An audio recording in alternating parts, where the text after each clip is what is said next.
So I'm doing a review of the Fly Racing Evolution glove and the Fly Racing F-16 glove.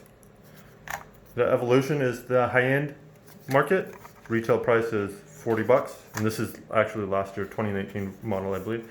And the F-16 is their low-end glove. It's about 23 bucks. I got them on sale for about 25, I think, for the Evolution and 15 for the F-16. So there's a couple things I like and don't like about the gloves. Both of them have different features, as you can tell by just by the price. So I'll go through the things that I like first. And I've got one of them on. So right here, the thing that I like is the bend in the knuckles. The little slots there make them bend really easily. What I don't understand is this plastic ribbing on the backside. Don't know what that's for. They have some silicone grip strips here on the brake fingers. And the pawl material is nice, and it's fairly thin as well. The thing that I don't like is the cuff. I already cut the strap off of it.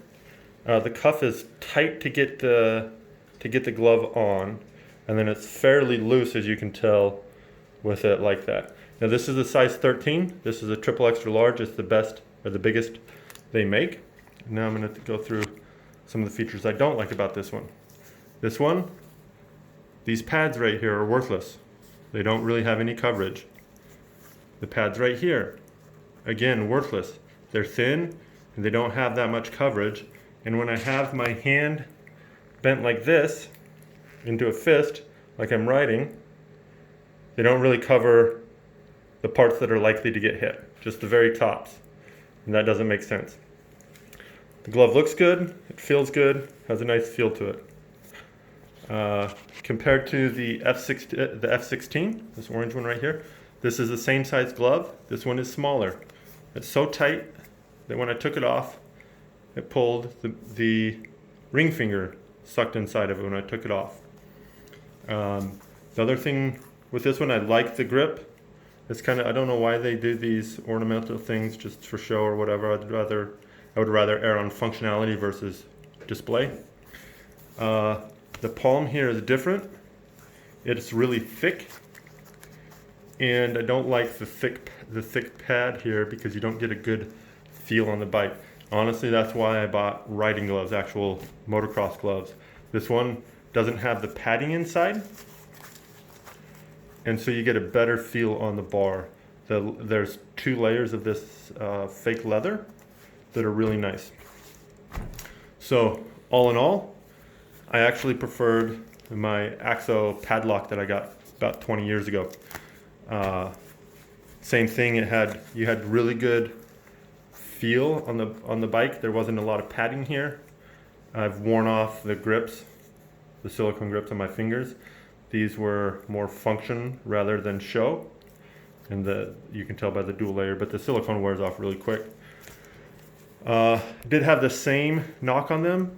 You know, the finger pads here weren't very small, and then it just had a neoprene area to protect the knuckles. And if you got hit with that, it hurt.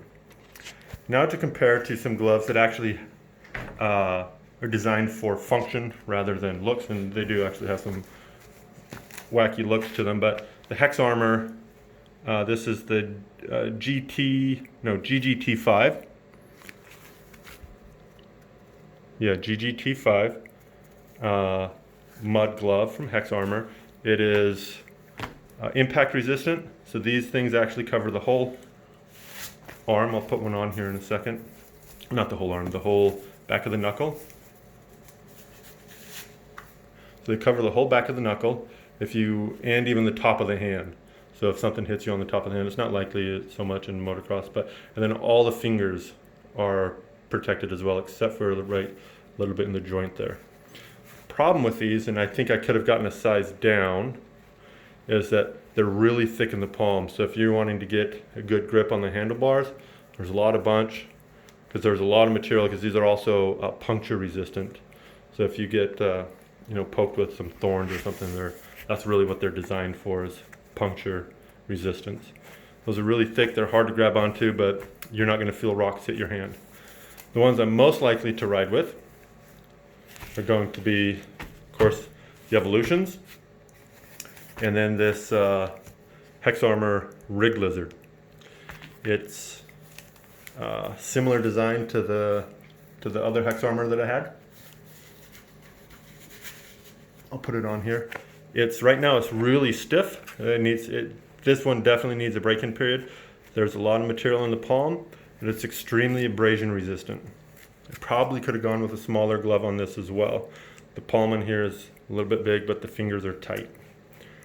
Tight, and pinkies are long, but the other ones aren't long. So this one, again, full coverage on the knuckles, breathability, which is the knot for the GGT5, and it actually has some protection that this one doesn't.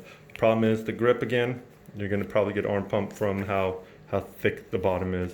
So that's just going to be a preference in getting used to. These fly racing gloves, however, I don't think I'll probably wear them at all, unfortunately.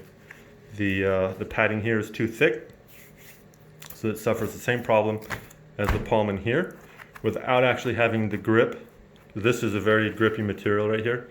So you'd grip your levers and your handlebars really well with it. It's not going to slip. This right here, it's just thick padding and just bunches up and gets in the way. It's going to wear out and cut really quick. It'll look like this guy pretty quick over the whole finger.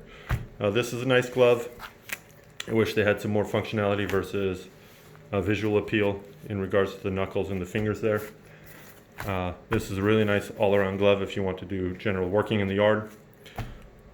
I use this one. I've got an older pair of these. They're absolutely thorn proof for the most part, unless you get poked in the back or the mesh up front. So these are going to be my default riding gloves. These are probably going to be what I use in the summer and once I get a little bit better. All right, thanks for watching. Bye.